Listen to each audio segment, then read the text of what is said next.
बिस्मिल्लाहिर्रहमानिर्रहीम। अस्सलाम वालेकुम जी। मैं हूं आपका होस्ट चौधरी इरफान ज़ेर। अपने ऑफिशियल यूट्यूब चैनल पे आपको वेलकम कहता हूं जी। कल एक और मैच खेला गया इस्लामाबाद यूनाइटेड और कराची किंग्स का। लगता यही था कि दोनों इस PSL में so far one of the best sides हैं।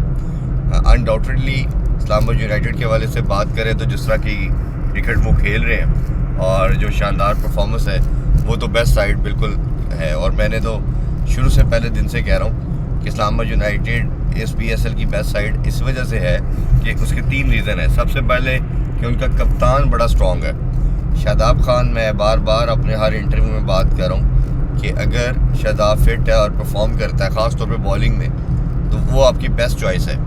और एज ए कैप्टन मैं बात कर रहा हूँ, वो उसको वाइट बॉल की कप्तानी मस्त देनी भी चाहिए। ये ज़रूर डिबेटेबल बात है कि रिसेंट पास में उसने बहुत रन दिए हैं, परफॉर्मेंस अच्छी नहीं है, डिक्लाइन की तरफ थी। बट अगर शादाब फिट होता तो ओबियसली वो आपकी नंबर 1 चॉइस होना चाहिए। तो शादाब जिस तरह कप्तानी कर रहा है, जो मॉडर्न डे क्रिकेट की हम बात करते हैं, जो गेम अवेयरनेस की बात करते हैं, वो सिर्फ मुझे लगता है कि सिर्फ कहीं ना कहीं सिर्फ शादाब के अंदर है। बाकी अनफॉर्चुनेटली जितने भी कप्तान हैं, रिजवान की बात करें, बाबर की बात करें, सौशकील की बात करें, और या उसके अलावा भी आप जो टेस्ट में है शान मसूद आगा की बात कर लें, ये कहीं ना कहीं लैक करते हैं। तो शादाब इन सब से ज़रा डिफरेंट है और वो खेलता है। एक तो कप्तानी की रीज़न है, दूसरा उसका जो सबसे बड़ा एडवांटेज है, उसके पास बॉलिंग के अंदर 6-7 बॉलर की ऑप्शन है। अब हम रिसेंट टाइम में देख रहे हैं कि वही टीमें सक्सेसफुल हो रही हैं जिनके पास बॉलिंग की ऑप्शन 4 नहीं 6 या 7 है। चाहे हमने चैम्पियन ट्रॉफी में इंडिया को भी देखा कि इसी वजह से वो डिफरेंस क्रिएट करके कि उनके बॉलिंग की ऑप्शन बहुत थी। अगर किसी को मार पड़ती है तो जो बाकी लड़के हैं वो उसको आके कवर अप कर लेते हैं। तो ये एक इनके पास एडवांटेज है। फिर बैटिंग की भी बात करते हैं तो बैटिंग के अंदर भी इनके पास हमने देखा कि बड़ी ठीक ठाक किस्म की ऑप्शन मौजूद है। और बैटिंग के अंदर हम देख रहे हैं कि इनके पास अगर फर्दर देखें तो मैक्सिमम भी आप 10वें नंबर तक भी कई दफ़ा टाइम्स हमने देखा कि वो जो 7 थे, जो लेग ब्रेक भी हैं, ऑलराउंडर है, बड़ा शानदार खेलते हैं, वो 10वें नंबर पर आ रहे थे। तो इसी तरह नवाज़ भी इनके कल हमने देखा ऊपर खिलाया, लेकिन वो बड़ी एक शानदार किस्म की आप देखा जाए तो बैटिंग और बॉलिंग का इनका कॉम्बो बना है। ऑलराउंडर बड़े तगड़े हैं। जेसन होल्डर वो one of the best cricket खेल रहे हैं अपने कैरियर की। इमाद है, फिर नवाज़ है। फिर डग आउट की बात करें, तीसरी जो इम्पोर्टेंट चीज़ है कि इनका डग आउट बहुत स्ट्रॉन्ग है। जब भी किसी टीम का, चाहे वो लीग क्रिकेट की बात करें या इंटरनेशनल क्रिकेट की बात करते हैं, अगर आपका डग आउट स्ट्रॉन्ग है कि आपके बेंच पे जो बैठा हुआ लड़का वो भी इक्वलेंट गुड है आपके प्लेइंग 11 से, तो आपका वो जो है कप्तान का हौसला या कोच का बहुत बढ़ जाता है और वो बताता है कि स्ट्रॉन्ग कितनी साइड है। जिस तरह हैदर अली पहले 2 मैच नहीं खेले और जैसे ही आए उन्होंने मैच इनिंग खेली। इसी तरह नवाज़ ने कल बैटिंग में अच्छा चिप ऑन किया। तो ये आपको कई दफ़ा रिफ्लेक्ट करती है चीज़ें कि इतना स्ट्रॉन्ग साइड वही होती है जिसकी बेंच स्ट्रेंथ भी स्ट्रॉन्ग होती है। जो हम बात करते हैं कि पाकिस्तानी टीम ने 4-5 साल के टेन्योर में कोई लड़का तैयार नहीं किया, कोई रेडी नहीं हमने किया, किसी ऐसे माइंडसेट के साथ नहीं है कि हमने 1 या 2 टीमें तैयार करनी है, हमने शाहीन तैयार करना है या अपनी बेंच स्ट्रेंथ को स्ट्रॉन्ग करना है। तो ये कहीं ना कहीं हमें उसमें लैक नज़र आया। फिर इसी तरह ये डिबेट मैं बहुत अब कर रहा हूँ अपने टीवी के शोज़ के अंदर भी और अपने यूट्यूब चैनल पे भी और रूटीन के अंदर भी, जितने मैं दूसरे चैनल्स के अंदर भी शो कर रहा हूँ। बोर्ड को इस माइंडसेट से निकलना पड़ेगा। 2 चीज़ें करनी पड़ेंगी।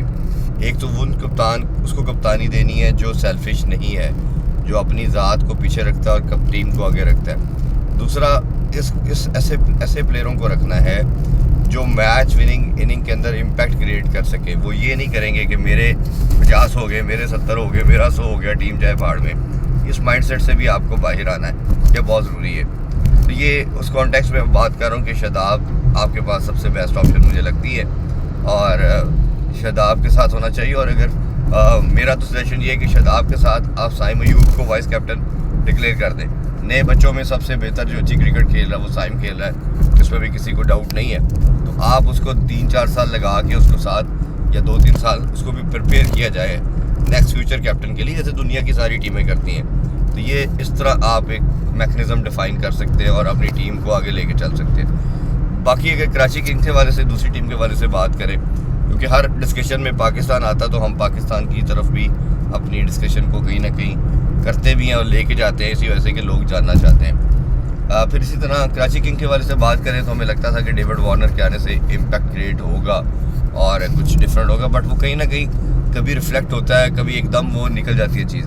रिफ्लेक्ट इसलिए होता है कि ओबियसली डेविड वार्नर जिस तरह के ऑस्ट्रेलिया की तरफ से 2 वर्ल्ड कप 3 जीत चुके हैं, 2 ODI के वर्ल्ड, 1 T20 कप, और जिस तरह की मॉडर्न डे क्रिकेट वो खेलते आए हैं, बट कहीं ना कहीं अगर उनकी पहले अपनी फॉर्म की बात करें तो वो जब प्लेयर रिटायर होता है तो उसका मतलब है कि कहीं आपको मालूम होता है कि रिफ्लेक्सेस वीक हो गए हैं, फॉर्म वो नहीं रही, तो वो रिटायरमेंट की तरफ बोर्ड या वो खुद डिसाइड करता है। तो वार्नर अपने कैरियर की डिक्लाइन की तरफ थे और इसी वजह से ओबियसली उन्होंने रिटायरमेंट भी ली।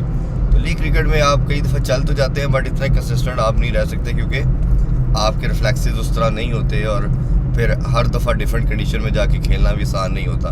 तो ये इन गोरों के लिए, ऑस्ट्रेलियन के लिए ज़रा एलियन कंडीशन है। तो हमने देखा कि वो फॉर्म नहीं गैदर कर पाए, लेकिन कैप्टनसी के लिहाज से आप देख रहे हैं कि वो ऑल अटैक की तरफ जा रहे हैं। डिफरेंस मुझे जो नज़र आ रहा है, बैटिंग उनकी फिर भी ठीक है, आल्दो के कल जल्दी आउट हो गए हैं वो, लेकिन मुझे कहीं ना कहीं लगता है आपको रिस्ट स्पिनर T20 में मस्ट डालना पड़ेगा। ये मैंने ज़ल्मी के लिए भी बात की थी कि ज़ल्मी अगर इम्प्रूव करना चाह रहा है अपनी बॉलिंग को, बड़ी एवरेज लग रही थी, बिलो एवरेज रादर लग रही थी, तो उन्होंने जब आरिफ यकूब को डाला तो उन्होंने आते साथ ही 3 विकेट्स ली, तो एक डिफरेंस क्रिएट हो गया। और मिडल में जो हमेशा बात की जाती है वाइट बॉल क्रिकेट में, T20 और ODI में, वो टीमें सक्सेसफुल रहती हैं जो मिडल ओवर में आउट करती हैं। तो ये मेरा ख्याल है कि कराची इसमें बहुत लैग कर रहा है। सिर्फ एक हसन अली एक ऐसे वाहिद कमोडिटी है इनके पास जो अटैक करते हैं, एग्रेसिव आ रहे हैं, बॉडी लैंग्वेज तगड़ी है, एनर्जी पूरी दिखा रहे हैं, बट बाकी किसी बॉलर के अंदर वो जिसे फड़क कहना चाहिए वो नज़र नहीं आ रही। तो इनके पास जाहिद महमूद डगआउट में स्पिनर मौजूद है, सिंध से बिलोंग करते हैं, अपना सारा क्रिकेट ही खेले ही वो कराची में थे। तो उनको ये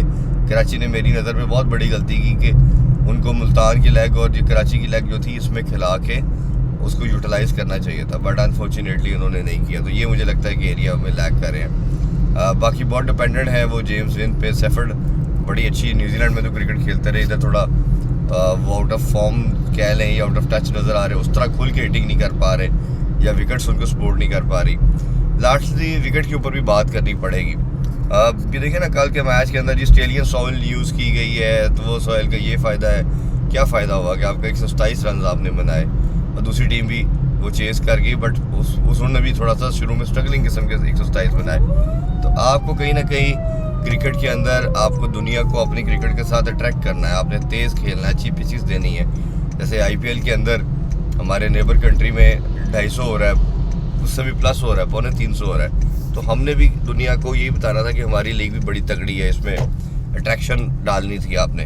और आपके ख़ास तौर पे फैंस भी आपसे नाराज़ थे, तो कुछ एक्साइटमेंट दे के, कुछ इंटरटेनमेंट दे के आपने उनको भी अपनी तरफ माइल करना था। बट हम देख रहे हैं कि उसकी तरफ भी कोई हाथरखा बोर्ड का, शायद ओबियसली क्यूरेटर जो होगा वो बोर्ड की डायरेक्शन पे चलते हैं, तो वो बड़ा एक उसमें क्लियरली लैक नज़र आ रहे हैं। तो आपने कोई एक्सपेरिमेंट करना था ऑस्ट्रेलियन सॉइल का या किसी और सॉइल का, तो आप उसको भाई बाद में कर लें, आपका डोमेस्टिक पूरे साल का सीज़न है और आप उसके अंदर ये एक्सपेरिमेंट आप कर रहे हैं। तो ये मेरा ख्याल है कि एक बड़ा बैड इम्प्रेशन गया है दुनिया के अंदर और PSL के हवाले से भी कि पिचेस के स्टैंडर्ड को अपग्रेड ज़रूर होना चाहिए था। ये कल के मैच के बारे से डिस्कशन थी।